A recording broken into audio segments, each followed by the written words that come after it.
Ya, kita akan melanjutkan kembali perkuliahan kita. Pada kesempatan ini kita akan mendiskusikan mengenai dinamika gerak Newton, yaitu tentang gaya dan gerak. Nah, kita review kuliah sebelumnya dulu. Di perkuliahan sebelumnya kita telah membahas mengenai besaran fisika, yaitu sifat fisika yang bisa diukur menggunakan suatu standar yang pasti atau akurat. Kita juga telah membahas bahwa besaran fisika itu dapat diklasifikasikan menjadi besaran skalar dan besaran vektor, di mana besaran skalar ialah besaran fisika yang hanya memiliki nilai, sehingga dalam perhitungannya kita cukup menggunakan aljabar biasa saja, seperti penjumlahan, pengurangan, perkalian, dan pembagian. Kemudian besaran vektor ialah besaran yang memiliki nilai dan arah, sehingga dalam perhitungan atau operasinya kita menggunakan aturan vektor. Setiap besaran vektor selalu memenuhi aturan vektor. Nah, kita juga membahas di kuliah sebelumnya mengenai kinematika. Kinematika itu adalah cabang fisika yang membahas gerak tanpa melibatkan atau memperhatikan penyebab benda bergerak. Nah, kita juga membahas mengenai persamaan kinematika, yaitu persamaan yang menjelaskan hubungan antara posisi atau perpindahan dengan waktu, kecepatan, dan percepatan. Ya, kita jadi membahas persamaan-persamaan ini disebut sebagai persamaan kinematik, hubungan antara perpindahan atau posisi, waktu, kecepatan, dan percepatan. Nah, kemudian kita juga membahas mengenai kecepatan rata-rata yang didefinisikan sebagai perubahan posisi dalam selang waktu tertentu, dan kita juga membahas mengenai kecepatan sesaat yang didefinisikan sebagai turunan posisi terhadap waktu, kemudian percepatan rata-rata yang didefinisikan sebagai perubahan posisi dalam selang waktu tertentu, dan percepatan sesaat yang didefinisikan sebagai turunan kecepatan terhadap waktu. Kita juga membahas mengenai gerak proyektil, khususnya pada bidang datar. Gerak proyektil adalah gerak dua komponen yang percepatan ke arah horizontal sama dengan 0 dan ke arah vertikal sama dengan minus G. Nah, ini contoh ilustrasi dari gerak proyektil. Gerak proyektil ini kita juga belajar kemarin sangat dipengaruhi oleh sudut elevasi dan kecepatan awalnya. Lalu kita juga membahas tentang gerak melingkar, di mana benda bergerak melingkar beraturan jika lintasannya membentuk lingkaran dengan kelajuan konstan.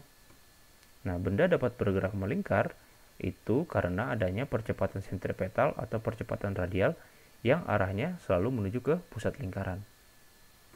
Kita juga membahas mengenai percepatan radial dan tangensial, di mana percepatan radial atau percepatan sentripetal menyebabkan perubahan arah benda, sehingga benda dapat bergerak melingkar. Sementara percepatan tangensial menyebabkan perubahan kelajuan benda, seperti ini. Ya, itu adalah review kuliah sebelumnya.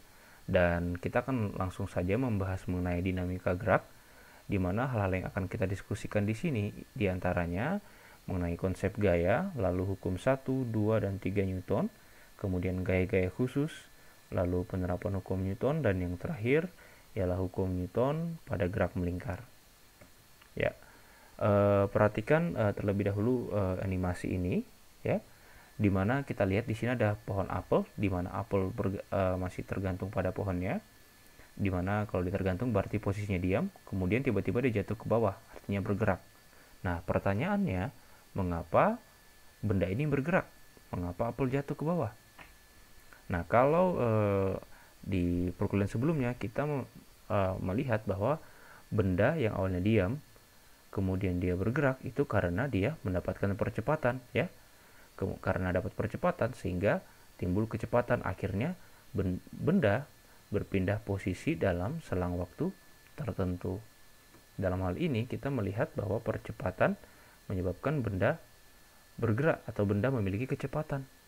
Nah, yang jadi pertanyaan, apa yang menimbulkan percepatan? Apa penyebab benda memiliki percepatan? Ya, gaya. Nah, ini akan kita diskusikan ya selama beberapa menit ke depan. Nah, dalam hal ini gaya menyebabkan benda bergerak. Jadi yang menyebabkan benda jatuh ini sebenarnya adalah gaya ya. Gaya apa? Ya, gaya gravitasi. Nah, bagian dari mekanika yang membahas mengenai gerak dengan melibatkan penyebab geraknya disebut dinamika. Oke, kita lanjutkan mengenai konsep gaya. Ini adalah contoh-contoh gaya ya, di mana ini adalah gaya tarikan ya, tarikan terhadap pegas. Ini adalah tarikan juga. Terlihat di sini adalah seorang kakak menarik kereta di mana adiknya ada di dalam. Kemudian ini seorang atlet menendang bola. Lalu ini adalah gaya gravitasi, yaitu gaya tarik-menarik antara benda bermassa. Kemudian ini adalah gaya Coulomb atau gaya listrik statis ya. Kemudian ini adalah gaya magnet. Seperti itu. Ini adalah contoh-contoh gaya. Nah, hubungan antara gaya dan percepatan itu dijelaskan di dalam mekanika Newton. Dan tentu saja orang yang mencetuskannya ialah Isaac Newton, seorang tokoh fisika klasik ternama sepanjang sejarah. Dia terkenal dan tentu kita semua tahu mengenai ini. Mekanika Newton tidak berlaku untuk semua situasi, jadi hanya berlaku untuk kasus khusus di mana ini keadaan yang bisa kita amati sehari-hari. Tapi jika benda bergerak dengan kecepatan mendekati cahaya, mekanika Newton tidak berlaku di situ. Kita menggunakan teori relativitas Einstein, dan pada benda-benda berskala atom, mekanika Newton juga tidak berlaku di situ. Dan untuk menyelesaikan permasalahan itu, kita menggunakan mekanika kuantum. Nah, itu kita akan bahas di lain waktu ya, tidak di sini. Nah, mekanika Newton sendiri itu sebenarnya adalah kajian Newton tentang gerak yang dijelaskan melalui hukum 1, 2, dan 3 Newton. Nah, kita membahas dulu mengenai hukum 1 Newton. Nah, Newton menyatakan bahwa jika tidak ada gaya yang bekerja pada benda, kecepatan benda tidak akan berubah atau benda tidak akan mengalami percepatan. Hukum 1 Newton ini dikenal dengan hukum kelembaman, di mana kelembaman itu suatu kecenderungan benda untuk mempertahankan keadaan awalnya. Hukum Newton ini berlaku pada kerangka inersia. Nah, dalam formula matematisnya itu ditulis dengan sigma F sama dengan 0. Artinya, apabila benda yang awalnya dia diam, dia akan terus diam sampai ada gaya yang bekerja pada dia. Atau ketika dia bergerak, benda itu akan terus bergerak sampai ada gaya lain yang bekerja terhadap benda tersebut. Misalkan seperti gambar ini. Lihat, ini adalah bola ya, diam. Kalau tidak ada gaya, resultan gaya yang bekerja di sini sama dengan 0, atau tidak ada gaya yang bekerja di sini, maka dia akan terus diam. Dan sebaliknya, jika pada awalnya dia bergerak, maka dia akan terus bergerak. Tidak akan berhenti sampai ada sesuatu yang menghentikannya atau gaya lain. Ini yang dimaksud dengan resultan gaya sama dengan 0. Jadi benda akan mempertahankan keadaan awalnya seperti itu. Tapi sayangnya untuk yang kasus ini kita tidak bisa menemukannya ya, karena ini hanya terjadi di ruang hampa di mana tidak ada gesekan udara. Ya, itu mengenai hukum 1 Newton. Nah, sekarang kita ke hukum 2 Newton ya. Hukum 2 Newton ini sebenarnya menyatakan hubungan antara gaya dan percepatan, di mana resultan gaya yang bekerja pada benda sebanding dengan hasil kali massa benda dan percepatannya. Yang artinya percepatan itu sebanding dengan resultan gaya dan berbanding terbalik dengan massa. Jadi jika ingin memperbesar percepatan, maka gaya yang diberikan pada benda harus besar seperti itu. Karena percepatan berbanding lurus dengan resultan gaya. Nah, massa adalah ukuran kelembaman benda. Artinya, apabila massa besar, maka dia semakin lembam ya. Dimana lembam itu tadi kita sudah jelaskan bahwa itu adalah kemampuan atau kecenderungan benda untuk mempertahankan kedudukan awalnya. Nah, inilah penyebabnya kita lebih mudah untuk menghentikan sebuah kelereng daripada sebuah mobil. Karena kita tahu bahwa massa kelereng itu jauh lebih kecil dari massa mobil.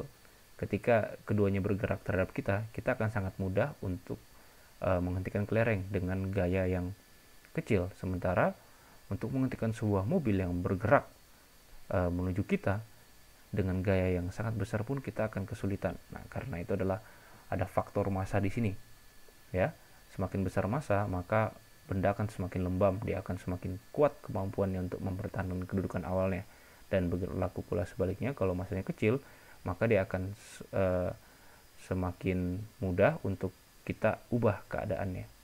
Karena dia kecenderungan untuk mempertahankan keadaan awalnya sangat kecil. Nah, ini ya formulasi matematisnya, tentu kalian sudah kenal ya, dimana sigma F sama dengan M dikalikan A. Nah, ini adalah contoh massa ya, sebagai ukuran kelembaman. Kita lihat, dengan gaya yang sama, kita berikan kepada bola golf dan truk. Tentu kita tahu bahwa bola golf ini, massanya sangat kecil jika dibandingkan dengan truk ini. Kalau kita berikan pukulan dengan stick golf ini dengan gaya yang sama, maka yang terjadi apa? Kalau pada bola golf, maka bola golf ini akan bergerak dengan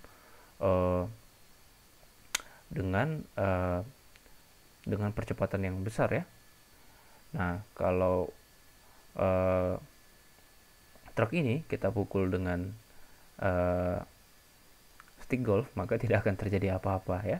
Dia hanya truknya akan tetap diam seperti itu. Jadi inilah yang dimaksud dengan kelembaman.